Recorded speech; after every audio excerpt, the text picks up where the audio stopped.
Tak ahoj, já jsem sympatický mladý muž, Jarda Obrňák a vedle mě je ještě mladší, hezčí. A sympatičtější. Robert Rosenberg, trenér. A ahoj, boxer. Ahoj. A už důchodce. Ale i přesto pojede se mnou kliky na kruzích. Říkal, že to nikdy nedělal, tak... Jdem to zkusit? Všechno se má zkusit. A nebojí se toho, takže super, jdem na to. Roky, uděláš kliky na kruzích? No, nevím. Tak půjdem zkusit. A co tady mám dělat? Chytni se, tady vylez nahoru, chytni se rukama, já tě nadzvihnu a teď musíš klikovat dolů a nahoru. A dolů a nahoru. Zaber ty sráči, malej. Tak, hezký. Já taky nebuď v klidu. Tak.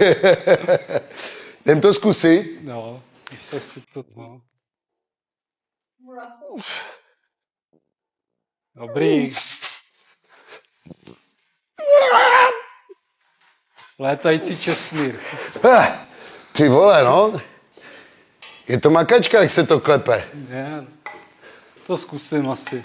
Ty to umíš, to my všichni o tobě víme. Jinak by sis nestroufal na dědečka. Hezký. Tak tam něco asi přidáme. Z kolika to uděláš? Nejvíc jsem měl s 50 na 2 opakování, no. Pade na 2 opakování.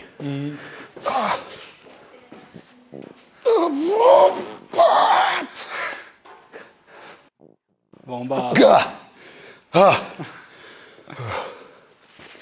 A já jsem myslel, že boxeři to umí tady ty. Hele, popravdě, kdysi jsem to udělal. Jako udělal jsem jich 6 dokonce, ale víc nikdy to. To jsem rád, že dneska 3, sice ojebaný, ale 3.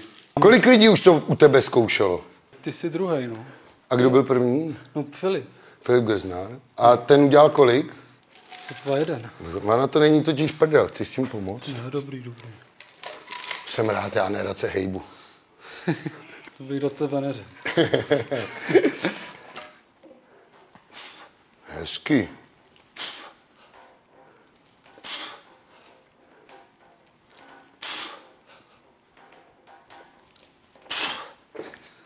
Já koukám na tu tvoji techniku, víš? Jo. Že to máš trošku jinak.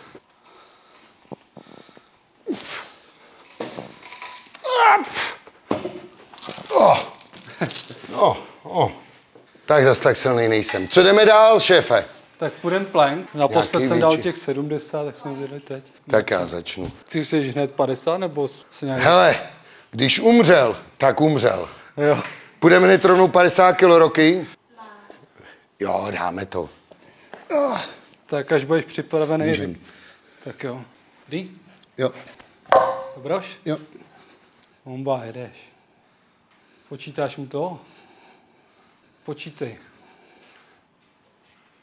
Dobře jedeš. Jo, má výdrž. Na dětka. Ideál. Dobrý.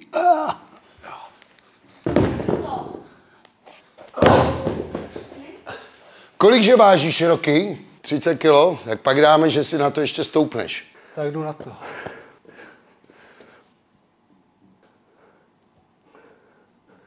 Dobrý. Dobrý? Jo. Takový nestabilní. Nic se neděje, šéfe.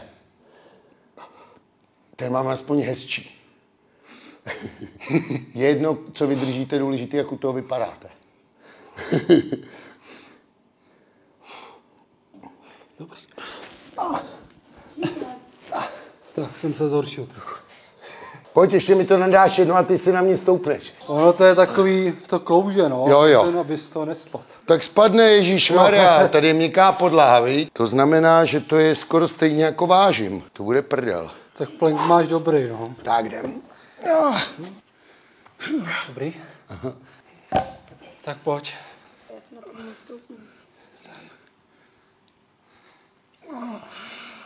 Když tak se mě drž. Tak. Super, je tam. Dobrý. Jdem.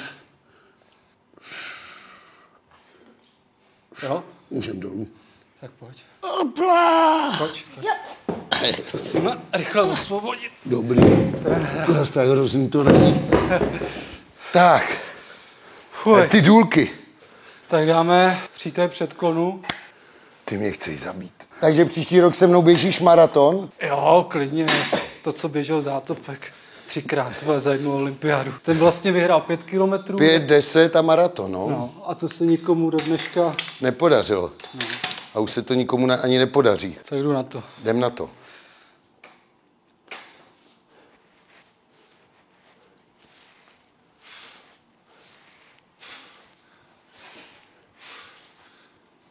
Ty vole. A všimněte si, že tam nemám palec.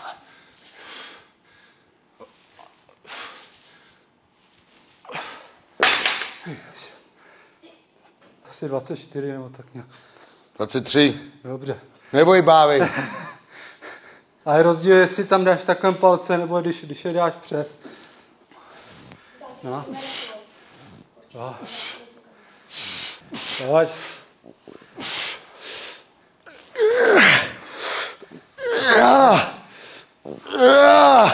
Ty vole. Aby neřekli. Ty vole. 24. Mě přejel, no. Jsem se měl hecnout. Ty kámo, ty mě chceš zabít, kokote. Já ne, jenom přizařít. Roky ti řekne, odvyprávej mu soutěž, mámo, táto, cvičte s námi. První byl hod kriketkou, utrhl jsem si rameno. Druhý, skok do dálky, ten jsem skočil fakt špatně, neumím skákat do dálky. Ne, vůbec neumíš, skočil si 2 metry 20 cm. To je jedno, ale je to málo. A pak byl sprint a přibližně po 10. kroku mě rupnul hamstring. Ty vole. Takže jsem to dobelhal a teď je to podstatný. Roky byl v té kategorii nejmenší, nejmladší a já byl nejstarší v té kategorii. A stejně jsme to vyhráli. A to by byla atletická škola, kde většina těch rodičů jsou atleti, nebo byli atleti. Ale já prostě, když mám šanci vyhrát, tak co? Tak vyhraju. Důležitý je to dělat všechno srdcem a... S láskou. No, přesně. Tak.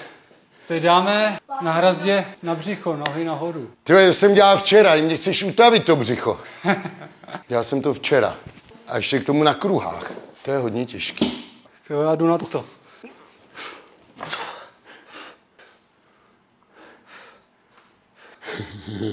Do prdel.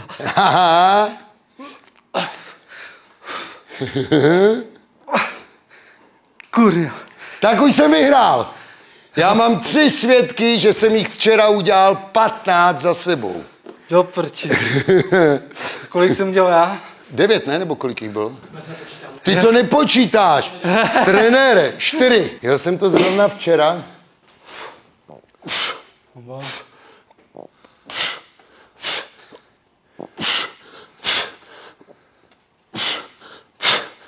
A stačí. Dobro. Hele, opravdu já vidím na tobě strašný ty změny, strašnou tu vůli, že prostě chceš. Co je tvé nejoblíbenější jídlo? Steak s bramborem. Steak s bramborem. A co jsi měl třeba dneska k obědu? Dneska ještě nic. Ráno jsem měl vajíčka se šunkou, čajíček, trošku medíku a taková moje standardní snídaně. Chceš vědět, co mají šampioni k snídaní? Tak já jsem měl dneska makovej koláč se švestkama, pak jsem si dal 3 jogurty a k obědu jsme měli co? Maso a placku, jo, takže jíme normálně samý skoro nezdravý jídla, ale samozřejmě v malém množství ta večeře tam je. Co bereš za doplňky výživy? Víceméně jako nic moc, beru zinek, hořčík a takový věci běžný, no. Nějaký jako cordyceps nebo něco takového? Ne, M&M? kreatin nebo BCáčko to vůbec neberu. Fakt ne? Beru jenom ten zinek, hořčík, něco na klouby a to je víceméně všechno. A pak jenom... To by mě zajímalo, co bereš na klouby. Já mám velký problémy, minulý týden jsem byl na opichu v obou kolen, protože se nemůžu pořádně hejbat na nohách. No ten To už jsme na tom vlastně stejně, viď? No, takže nějaký kolagen nebo ty takovýho. Jasný. Já teda musím říct, protože jsem se na to ptal doktora, on řekl, že je všechno na hovno, ale jak říkám, když to neuškodí, i ta hlava pracuje a když si říká, že to pomáhá, ono to pomůže. Taková zajímavost, já hodně jako na bylinky, takže já opravdu houby, rejši, právě cordyceps, včelí pil, čistý včelí pil, vlastně jako antioxidant, nějaký multivitamin, multiminerál a teda v těžkém tréninku elektrolyty, kreatin, protein a jinak jako nic extra. Takový ty věci ještě teda na hubnutí, viď, používám, protože si říkám, že jsem tlustý jak prase, tak abych to furt držel. No a jinak jídlo, fakt Roky je svědek, jim všechno, viď. Jo, já se snažím jako nepít nějaký sladký limonády, takže převážně vodu, magnésku, čaj neslazený. Já teda musím říct, že v tomhle já jsem hodně nespořádaný. Já mám pravidlo, že denně musím vypít 2 velký Semtexy, ty klasický bez bublinek. Jinak teda hodně čaje. Extrémně hodně piju čaj, ten mám vždycky udělaný na den 2 litry a to mám jako, že to dopiju.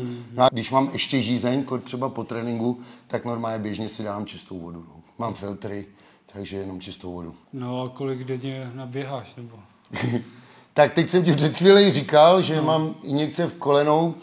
Já jsem bez jakýkoliv přípravy, jak je to dlouho, co jsem běžel maraton? 14 dní nebo asi 14 dní. Tak jsem bez jakýkoliv přípravy si zaběh maraton a to byl můj poslední běh a před tím maratonem jsem byl běhat jednou a to jsem běh 4,5 kilometru nebo 5,5 kilometru, abych nelhal, jo, a předtím jsem neběžel zase třeba 3 týdny. No a teď jsem byl v sobotu, jestli půjdu zaběhat, no a uběh jsem asi 30 metrů a ty kolena začaly strašně bolet, tak jsem řekl, že to nebudu pokoušet, ale šel jsem procházkou, dal jsem si nějakých 5 kilometrů a tady na Vítkově, jak jsou schody v památníku, jak jsem si 10krát vyběhl ty schody. Prostě, abych aspoň nějakou zátěž na ty kolena. No a včera jsem byl u svého trenéra, ke kterému chodím právě na crossfit a na tréninky tyhle ty funkční, tak jsme se zaměřili na ty nohy a byl to docela mazec. No. Ale jako musím říct, dneska mě ty nohy nebolejí, takže je to dobrý. No a nějakému fyziu se věnuješ? Nějaký protahování? Jak se říká, Kovářova kobyla chodí bosa. Přiznám si, že to strašně ojebávám. Vím, že to je chyba, vím, že bych měl, ale prostě už na to seru. Tak to je špatný, jo. To je špatný. A jak vypadal ten trénink, když jsi měl před tím posledním zápasem?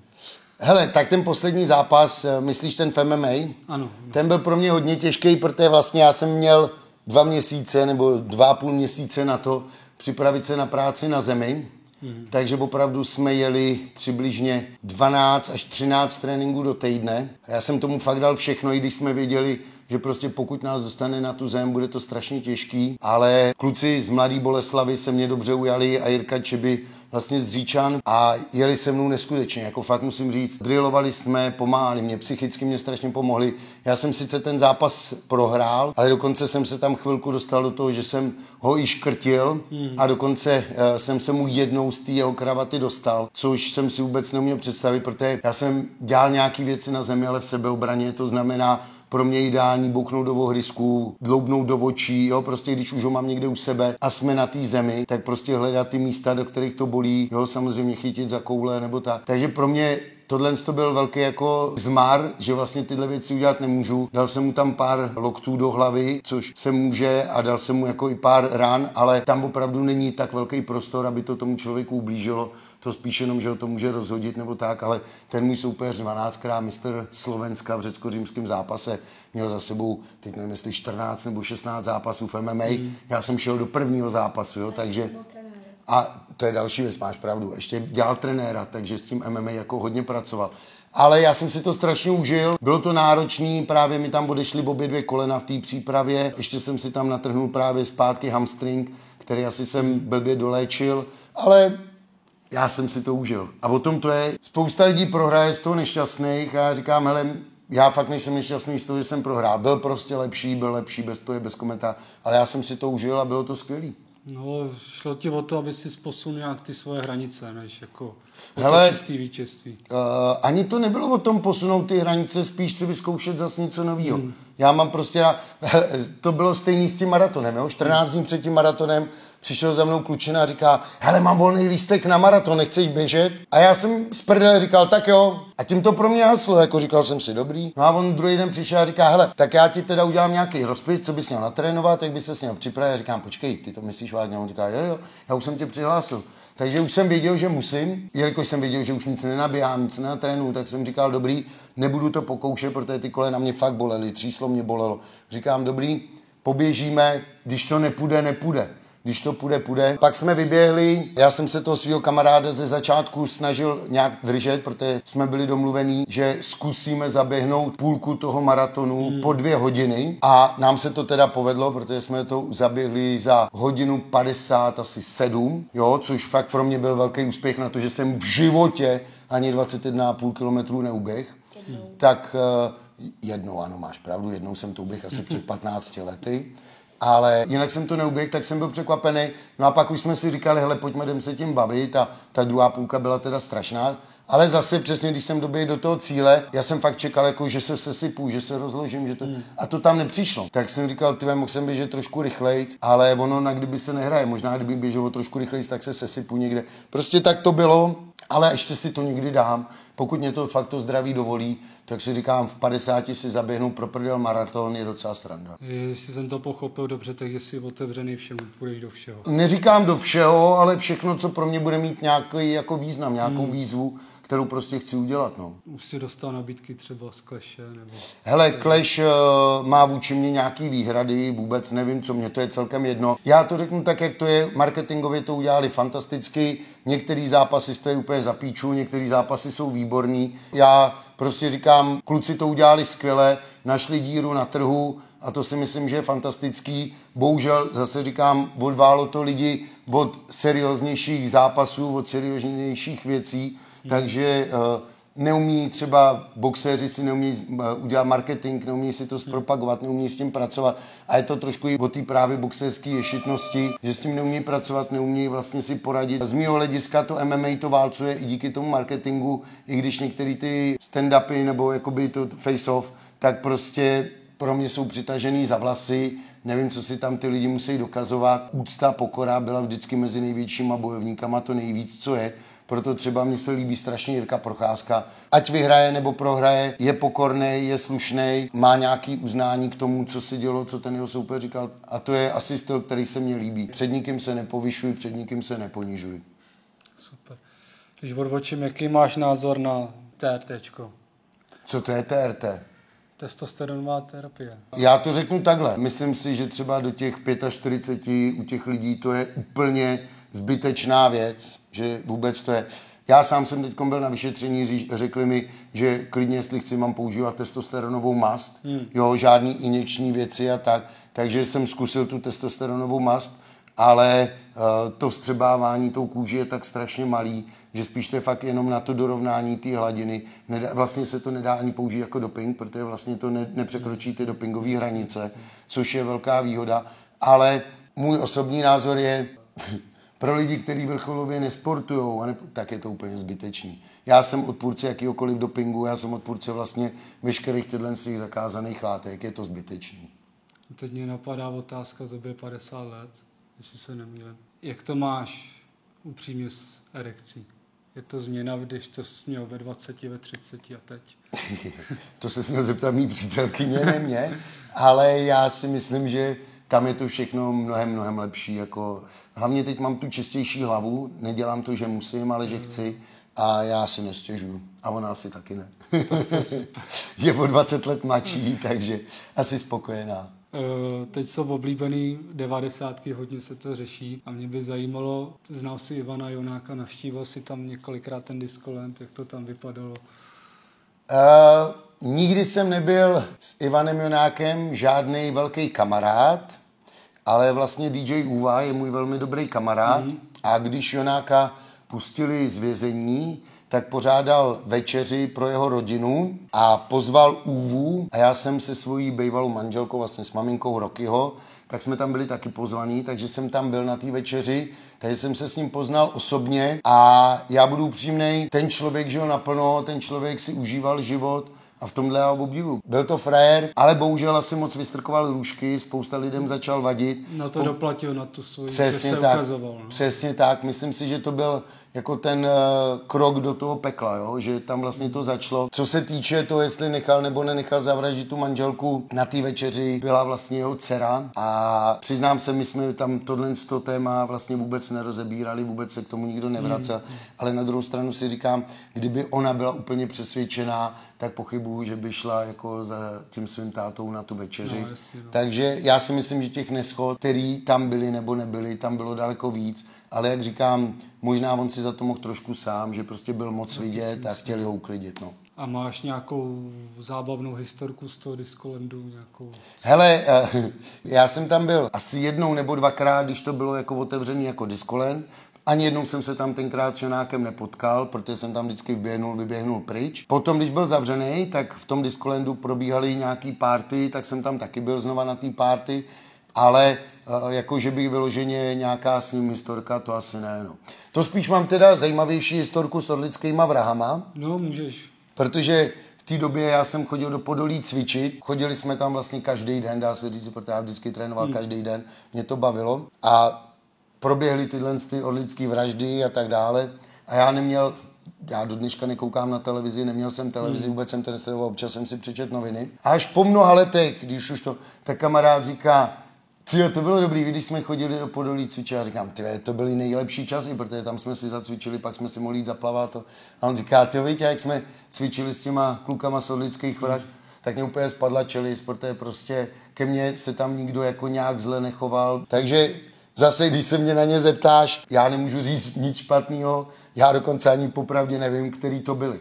Jo, prostě my jsme tam byli takový, všichni jsme se zdravili, všichni jsme si podávali ruce, nebo jo, jsme se aspoň pozdravili. Takže do dneška nevím, jestli jsem s ním nějak si víc povídal, nebo ne, prostě jenom, že tam s náma cvičili a až po nějakém čase jsem se to dozvěděl. No. Když se vrátím do tvý minulosti, když jsi točil porno, tak ty jsi byl jakoby jediný, který nepoužíval jako Viagru a tyhle ty věci. Tak v té době to nebylo, Jo, takže to nepoužíval vlastně nikdo.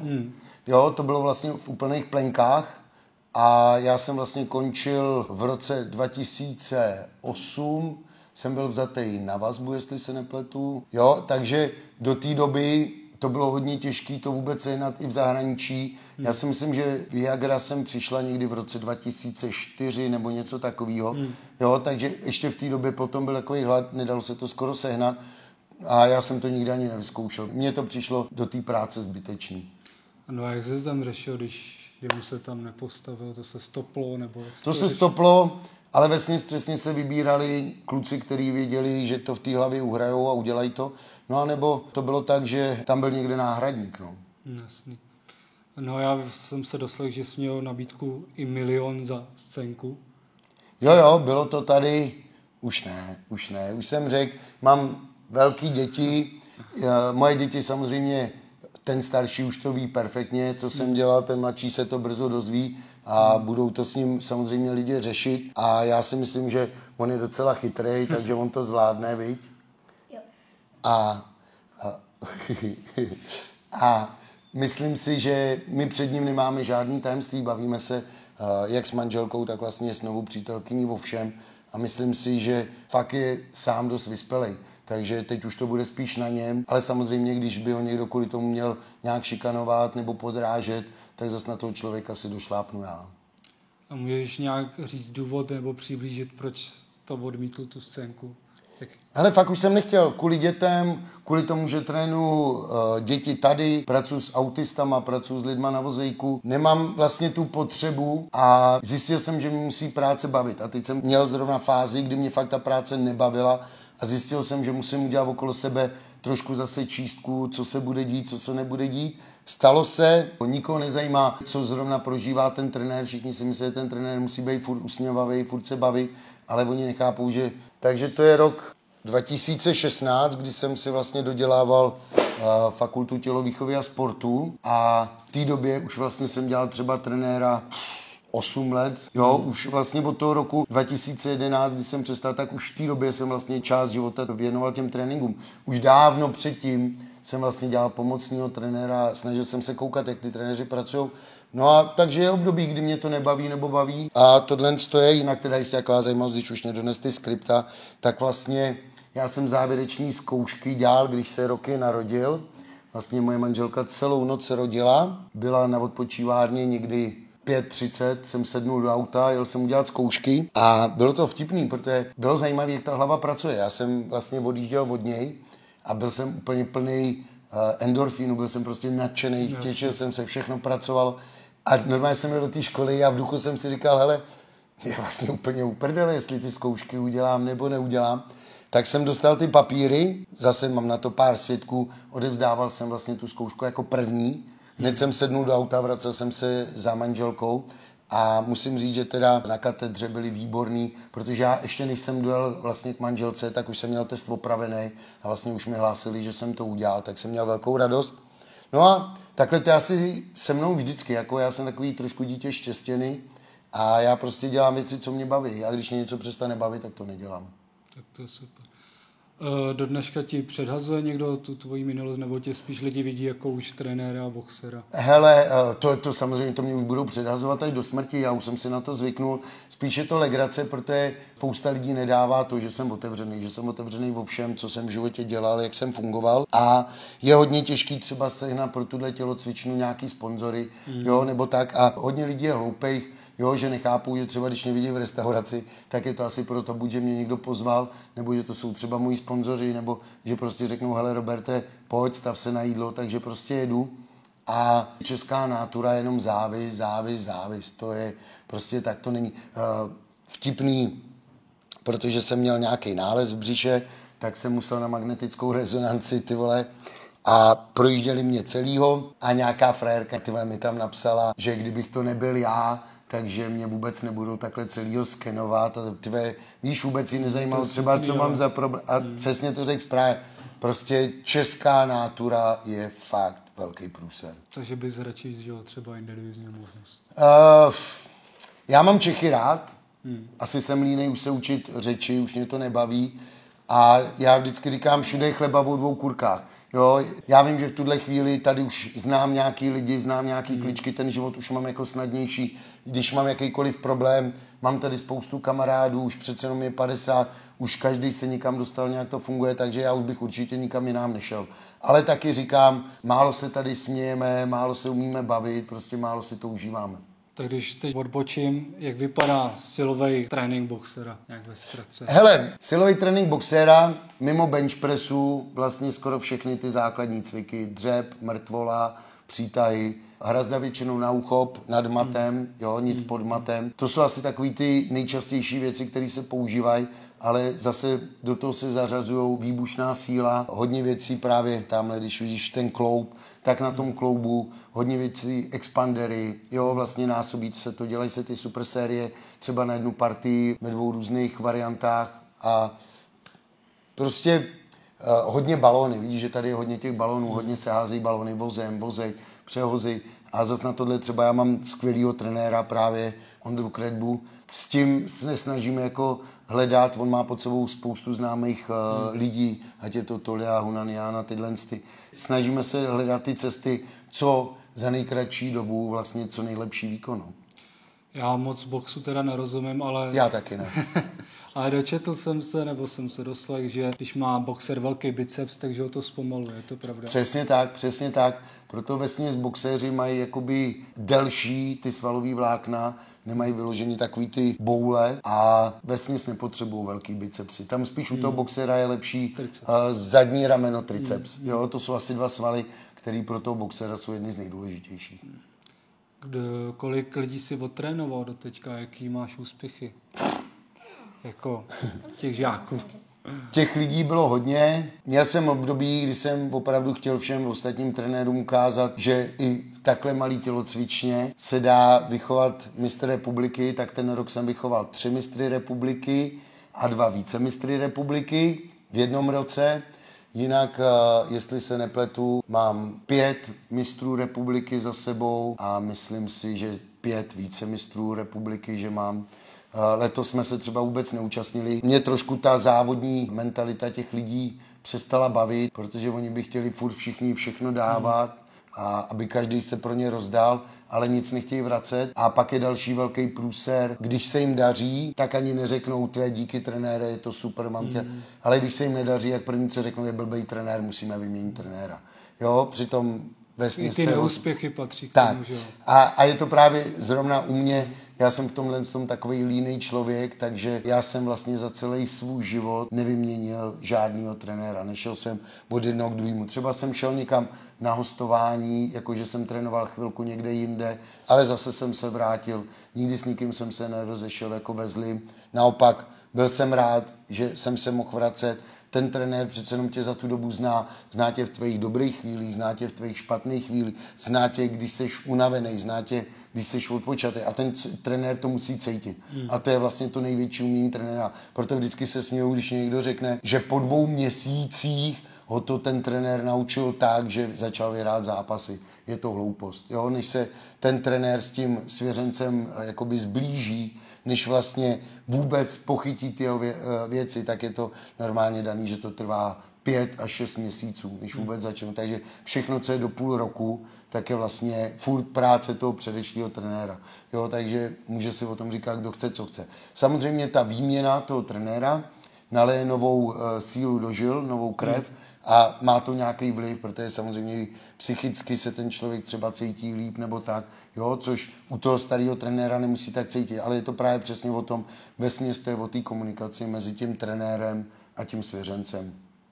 Já si myslím, že i ten nejhorší trenér nebo člověk je krok dopředu, protože vždycky si musí vzít z té věci nebo z toho člověka to dobrý. Jako. Po naučení. No, vlastně. Po naučení. Jo, a já to tak taky vidím a proto říkám, že dokonce jsem fakt přemýšlel, že úplně zruším oddíl, že vlastně mě to nepřináší tu radost a jenom to stojí peníze a nejvtipnější je, teď to můžu říct, já tady uklízím a z těch závodníků mi nikdo nepřijde pomoct, jo, ale oni chtějí, aby vlastně jsem já jezdil na všechny jejich turnaje. A oni nechápou, že já těch závodníků mám 22 nebo 23 a těch turnajů je do roka, jestli se nepletu, 14. Takže 14 víkendů bych měl zabít s nima. Jo, když si osobní život. Tak. Jo, tak. Jo, a to už nikdo nevidí. A pak, když ty je potřebuješ jednou za půl roku, aby ti pomohli uklidit, jak ani nepřijde. Prostě tohle, to je, jo, ta pokora, úcta a je to zajímavý, protože já sám chodím třeba ještě sekat mečem, jo, a tam neexistuje, že bychom po sekání mečem po sobě neuklidili. A je z toho bordel víte roky. Uklízí se. Jo, po každý musí zamíst, vytřít, prostě udělat se to. Tady, kdybych to po nich chtěl, tak ještě si řeknu, a nemluvím o tom, že teda ty tréninky meče jsou mnohem dražší. Jo, ale prostě tak to je. Vynadali by ti za to, že musí uklízet ještě k tomu. Přesně. Tak jo, závěr. Já děkuju. Jo, ještě radu pro mladý lidi. Rady neznáme. Lepší mrtvej frajer, nežli živej srap, viď? Jo. Všechno dělejte pořádně, i když toho třeba jednou budete litovat, nebo já vždycky říkám, nelituju ničeho, co jsem v životě udělal, jo, ale neříkám, že všechno jsem udělal dobře, ale prostě všechno dělejte na plný koule. Super, tak díky a čus. se ti daří. Taky čus.